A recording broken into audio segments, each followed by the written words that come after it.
Hello, welcome back बच्चों। मैं सुनील पांडे आप सबों का अपने इस चैनल पांडे सर की क्लास में बहुत बहुत स्वागत करता हूं। आज हम लोग पढ़ने जा रहे हैं कक्षा 8 की पुस्तक अतीत से वर्तमान, अध्याय 13 स्वतंत्रता के बाद विभाजित भारत का जन्म, भाग 1। तो आइए अध्याय को शुरू करते हैं। जैसा कि हमने पिछले अध्याय में पढ़ा कि लगभग 2 सदियों के संघर्ष के बाद भारत 15 अगस्त 1947 को आज़ाद हुआ। आज़ादी के साथ साथ कई समस्याएं भी सामने थीं। विभाजन ने लगभग 1 करोड़ शरणार्थियों को पाकिस्तान से भारत आने पर बाध्य किया। इनके रहने और काम देने की व्यवस्था करना सरकार के लिए बहुत बड़ी समस्या थी। लगभग 500 से अधिक देशी रियासतों के विलय की समस्या भी सामने चुनौती के रूप में खड़ी थी। इन सबों के साथ साथ देश को एक ऐसी राजनीतिक व्यवस्था की प्रदान करनी थी जो सबके लिए उपयोगी एवं उनकी उम्मीदों के अनुरूप हो। तो आइए अब देखते हैं संविधान सभा को संबोधित करते हुए पंडित नेहरू को। वर्षों पहले हमने भविष्य को प्रतिज्ञा दी थी और अब वक्त आ गया है जब हम अपने इस वायदे को पूरी तरह से या पूरे रूप में तो नहीं लेकिन काफी बड़ी हद तक पूरा करेंगे। आधी रात बीते जब सारी दुनिया सो रही होगी, भारत आज़ादी की नई जिंदगी में जाग उठेगा। एक लम्हा आता है और इतिहास में बहुत कम आता है जब हम पुरानी जिंदगी से निकलकर नई जिंदगी में कदम रखते हैं, जब एक युग खत्म होता है और देश की आत्मा आवाज पाती है। यह उचित है कि इस उचित घड़ी में हम भारत और भारत की जनता और उससे भी आगे बढ़कर मानव जाति की सेवा करने का प्रण लें।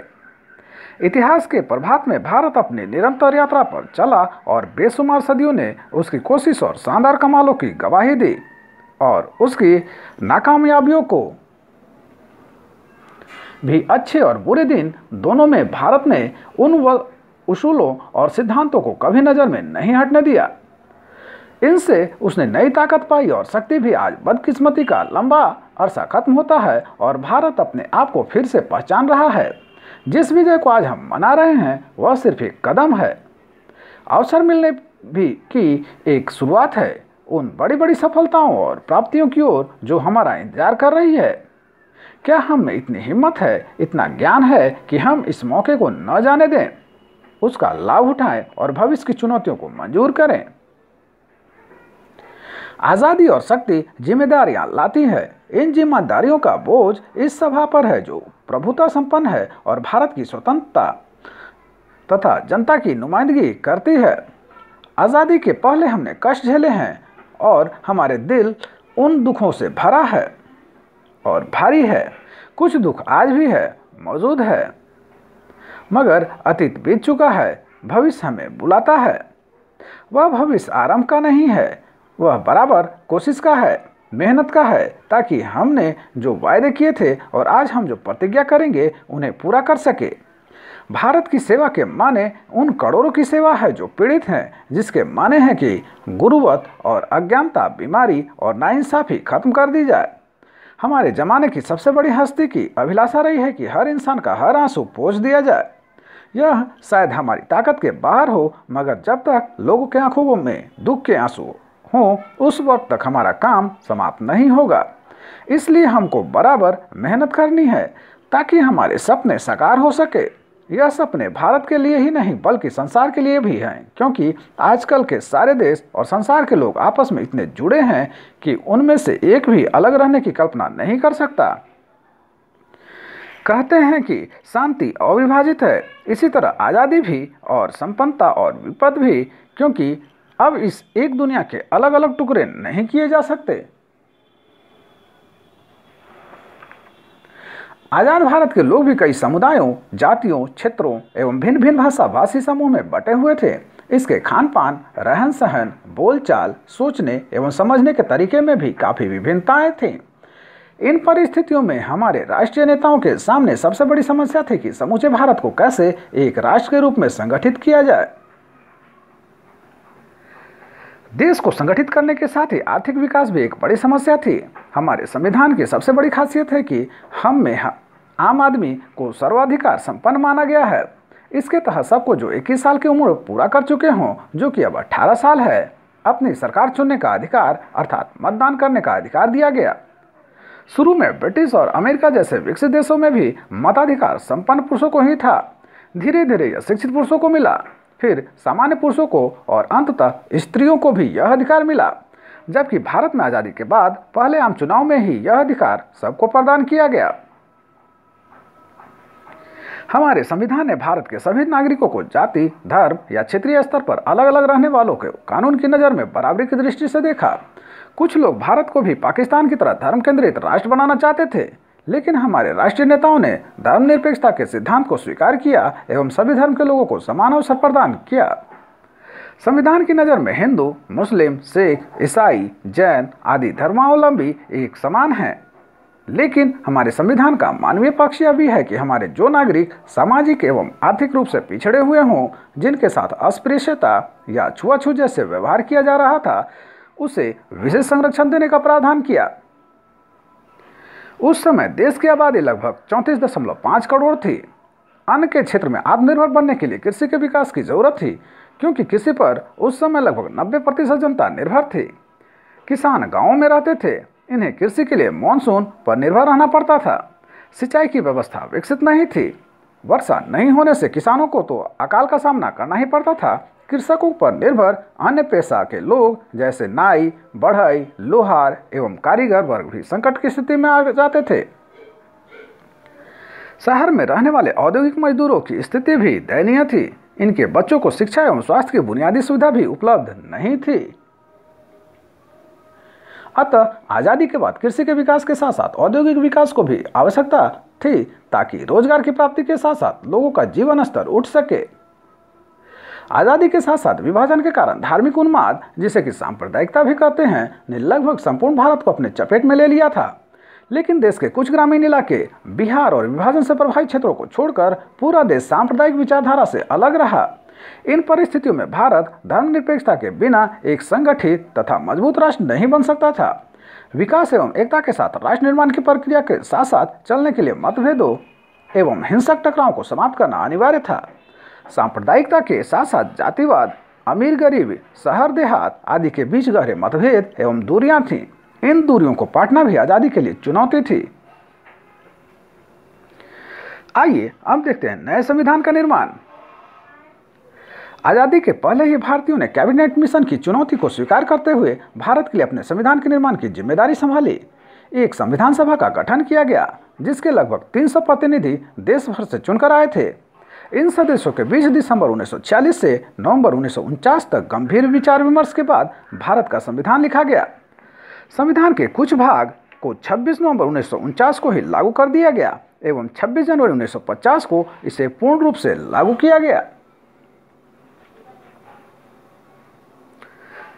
यहाँ ध्यान रखेंगे कि हमारे संविधान की सभी विशेषताएं इसकी प्रस्तावना में निहित है। इसे संविधान की कुंजी भी कहा जाता है। तो प्रस्तावना इस प्रकार है। हम भारत के लोग भारत को एक संपूर्ण प्रभुत्व संपन्न, समाजवादी, धर्मनिरपेक्ष, लोकतंत्रात्मक गणराज्य बनाने के लिए तथा उसके समस्त नागरिकों को सामाजिक, आर्थिक और राजनीतिक न्याय, विचार, अभिव्यक्ति, विश्वास, धर्म और अवसर की समता प्राप्त करने के लिए तथा उन सब में व्यक्ति की गरिमा और राष्ट्र की एकता तथा अखंडता सुनिश्चित करने वाली बंधुता बढ़ाने के लिए दृढ़ संकल्प होकर इस संविधान सभा में आज तारीख 26 नवंबर 1949 ईस्वी को एतद द्वारा इस संविधान को अंगीकृत, अधिनियमित एवं आत्मार्पित करते हैं।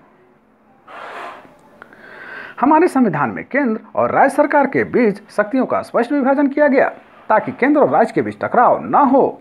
अगर टकराव की संभावना बनती है तो वैसी स्थिति में केंद्र का कानून ही प्रभावशाली होगा। संविधान सभा ने लंबे वाद विवाद के बाद देश की सुरक्षा, एकता और अखंडता को ध्यान में रखते हुए केंद्र सरकार को मजबूत और सक्षम बनाने का प्रयास किया। केंद्र सरकार को कराधान, संचार, रक्षा और विदेश नीति की जिम्मेदारी दी गई। आम आदमी की जरूरतों, शिक्षा, स्वास्थ्य एवं कानून व्यवस्था को ध्यान में रखते हुए इन सभी जिम्मेदारियों के निर्वहन का भार राज्य सरकार को दिया गया। हमारे संविधान ने केंद्र और राज्य के बीच शक्तियों को 3 सूची में विभाजित किया है: केंद्र सूची, राज्य सूची एवं समवर्ती सूची। समवर्ती सूची में वन, कृषि एवं ऐसे विषयों को रखा गया जिसका स्पष्ट विभाजन नहीं किया गया हो। समवर्ती सूची पर केंद्र और राज्य दोनों को ही कानून बनाने का अधिकार है। टकराव या मतभेद की स्थिति में केंद्र का ही कानून प्रभावशाली होगा। संविधान सभा में चर्चा के दौरान कुछ लोगों ने केंद्र के हित को प्रधानता दी और कहा कि जब केंद्र मजबूत होगा तभी वह पूरे देश के लिए सोचने और योजना बनाने में सक्षम होगा। कई सदस्यों ने राज्यों को अधिक स्वायत्तता और आज़ादी देने के पक्ष में दलील दी। उनका कहना था कि वर्तमान व्यवस्था में लोकतंत्र दिल्ली में ही केंद्रित है, इसलिए बाकी देश में इसी भावना और अर्थ में साकार नहीं हो रहा है। संविधान सभा में भाषा के मुद्दे पर भी लंबी बहस हुई। अधिकांश लोग अंग्रेजी की जगह हिंदी को अपनाना चाहते थे, लेकिन गैर हिंदी भाषियों ने इसका विरोध किया। टी कृष्णमाचारी ने दक्षिण के लोगों की ओर से चेतावनी देते हुए कहा कि अगर उन पर हिंदी थोपी गई तो बहुत सारे लोग भारत से अलग हो जाएंगे। इस विवाद से बचने के लिए हिंदी को भारत की राजभाषा का तो दर्जा दिया गया, लेकिन अदालतों सहित विभिन्न सेवाओं में अंग्रेजी को कामकाज की भाषा के रूप में अपनाया गया। संविधान के निर्माण में डॉक्टर भीमराव अंबेडकर की भूमिका काफ़ी महत्वपूर्ण थी। ये संविधान सभा के प्रारूप समिति के अध्यक्ष भी थे। इन्होंने संविधान सभा में राजनीतिक लोकतंत्र के साथ साथ सामाजिक एवं आर्थिक रूप से पिछड़े लोगों के उत्थान के लिए आवाज़ बुलंद की। इनके उत्थान के लिए इन्होंने सरकारी सेवाओं में आरक्षण की वकालत की, ताकि सामान्य लोगों के साथ कदम से कदम मिलाकर ये चल सके। आइए अब देखते हैं आरक्षण के संबंध में एच.जे. खांडेकर के विचार। समकालीन राजनीति में आरक्षण जैसे ज्वलंत मुद्दे पर संविधान निर्मात्री सभा में वाद विवाद के दौरान 24 अगस्त 1949 को खांडेकर ने अनुसूचित जातियों के आरक्षण के संबंध में जो प्रश्न उठाया कि संसदीय प्रणाली में अनुसूचित जातियों को आरक्षित निर्वाचन क्षेत्रों में दी जाने वाली सीटों को सही लाभ तभी मिलेगा जब उनके लिए वैसे ही निर्वाचन क्षेत्र आरक्षित किए जाएं जिनमें उनकी आबादी बहुमत में है। खांडेकर ने इसको और भी स्पष्ट करते हुए यह कहा कि ऐसा नहीं होने पर आम निर्वाचन क्षेत्र के आरक्षित स्थानों से अनुसूचित जाति के योग्य प्रतिनिधि नहीं निर्वाचित हो सकते, जिसके कारण संसदीय प्रणाली में उनका सही प्रतिनिधित्व नहीं हो सकेगा। हमारे संविधान ने राज्य के नागरिकों को कुछ मौलिक अधिकार भी दिए तथा राज्य के प्रति निष्ठावान बने रहने के उपाय के रूप में नागरिकों के लिए मौलिक कर्तव्य भी बताए।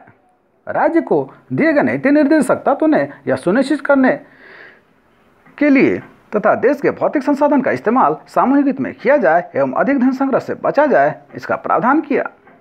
संविधान ने समूचे देश के नागरिकों को एक झंडा अथवा तिरंगा, एक संविधान, एक राष्ट्रगान आदि का प्रावधान किया ताकि देश की एकता एवं अखंडता सुरक्षित रहे।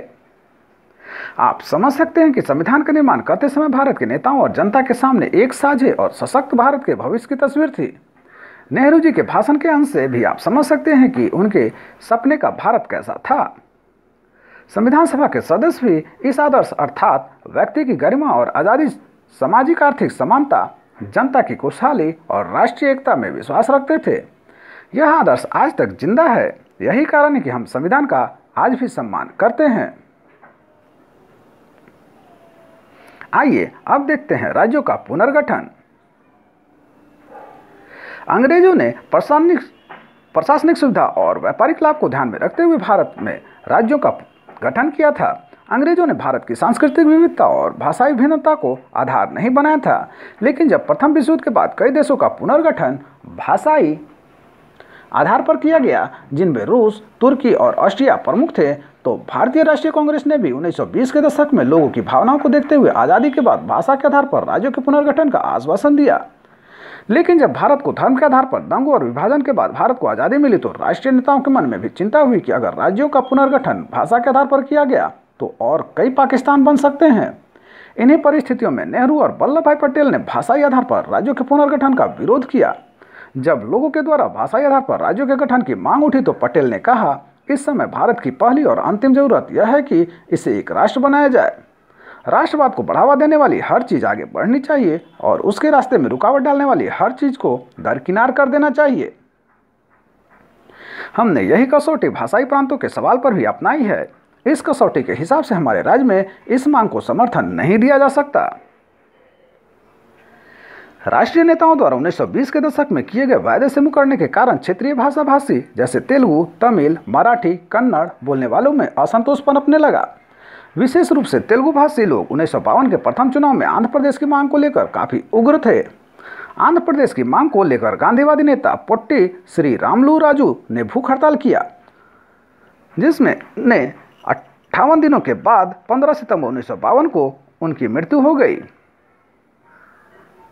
इनकी मृत्यु के बाद पूरे आंध्र क्षेत्र में अराजकता फैल गई। इस विरोध के केंद्र ने गंभीरता से लिया और इनकी मांगे मान ली। इस तरह 1 अक्टूबर 1953 को आंध्र प्रदेश के रूप में एक नए राज्य का गठन हुआ। सरकार ने क्षेत्रीय भाषाइयों द्वारा नए राज्य के गठन की मांग को देखते हुए राज्य पुनर्गठन आयोग का गठन किया। इस आयोग के अध्यक्ष फजल अली थे। आयोग ने अपनी रिपोर्ट 1956 ईस्वी में सौंप दी। इसने तमिल, मलयालम, कन्नड़, बांग्ला, उड़िया एवं असमिया भाषी लोगों के लिए अलग अलग राज्य के पुनर्गठन की सिफारिश की। विशाल हिंदी भाषी क्षेत्र को प्रशासनिक सुविधा एवं सांस्कृतिक एकरूपता को देखते हुए कई राज्यों में विभाजित किया गया। कुछ वर्षों के बाद से राज्यों के विभाजन की मांग भी उठने लगी और तीव्र आंदोलन का रूप भी अख्तियार किया।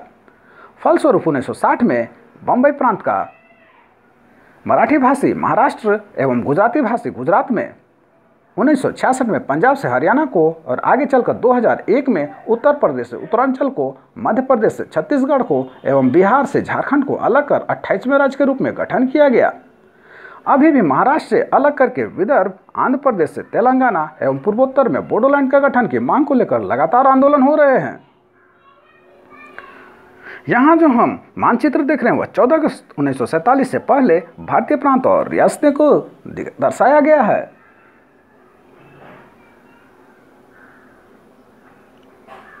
यहाँ जो हम ऊपर में मानचित्र देख रहे हैं, यह जब रियासतों के शासक भारत अथवा पाकिस्तान से जुड़ने के लिए मान गए या फिर हरा दिए गए तो उनकी रियासत खत्म हो गई। परंतु 31 अक्टूबर 1956 तक कई ऐसी रियासतों को प्रशासनिक इकाइयों के रूप में बनाए रखा गया। इसलिए 1947 से 48 से 31 अक्टूबर 1956 की कालावधि के लिए इन्हें भूतपूर्व रियासत कहा गया।